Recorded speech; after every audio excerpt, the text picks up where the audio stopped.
వేములవాడ నియోజకవర్గంలో హనుమాజిపేట గ్రామంలో ఎస్ఆర్ఐ ప్రక్రియ పైన వేములవాడ టీఆర్ఎస్ ఇన్ఛార్జ్ చెలిమెడ లక్ష్మీ నరసింహ గారు బీఆర్ఎస్ కార్యకర్తలతో ముఖ్య సమావేశం నిర్వహించడం జరిగింది. వారికి సూచనలు చేయడం జరిగింది.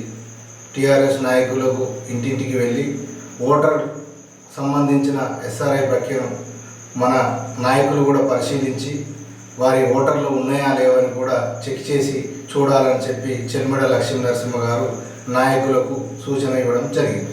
కూడా చెప్తా ఉంది, ఈ సంవత్సరం నీళ్ళ కష్టంగా ఉంటుంది అని చెప్తా ఉంది. మరి ఇవాళ ముఖ్యమంత్రి గారి ఆలోచన విధానం చూస్తే చాలా బాధిస్తూ ఉంది. ఎందుకంటే ఇవాళ మేడిగడ్డ దగ్గర సుమారుగా ఈరోజు చూసినా కూడా 60-61,000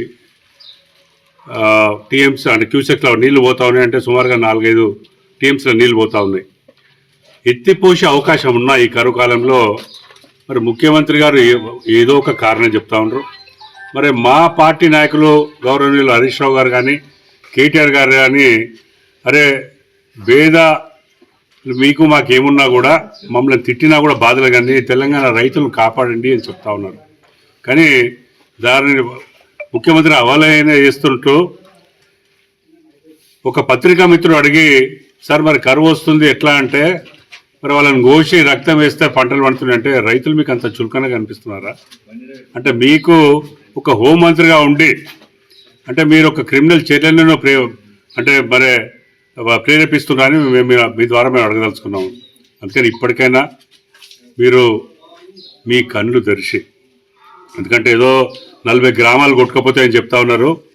ఇవాళ మరి మేడిగడ్డ లేకుండా సుందిల్లా అన్నారం ఉన్నా కూడా నిన్న మా కేటీఆర్ గారు చెప్పారు 28.5 లక్షల క్యూసెక్లు వేనా మరి ఎప్పుడైతే ఆ కిందికి ఆ 40 గ్రామాలకు ఏం కానప్పుడు భద్రాచలం 40 గ్రామాలు ఏం కానప్పుడు ఈరోజు సుందిల్లా మరియు మరి అన్నారము డ్యాములు మీరన్నట్టు కొట్టుకపోయినా కూడా 11-12 లక్షల క్యూసెక్లు ఒకసారి పోతే అంతకన్నా ఏం కాదు.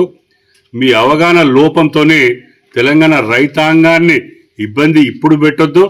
రాబోయే 5-6 నెలల తర్వాత మంచినీళ్లకు కష్టపడవలసిన అవసరం వస్తున్న సమయం ఆసన్నం అవుతుంది. మరి అప్పుడు నిజంగా కూడా పంపు చేద్దాం ఉన్న నీళ్లు ఉండవు. అందుకని గౌరవ ముఖ్యమంత్రి గారు ఆలోచించి ఇప్పటికైనా నీళ్లు పంపు చేయాలని నేను మిమ్మల్ని కోరుతా ఉన్నాను.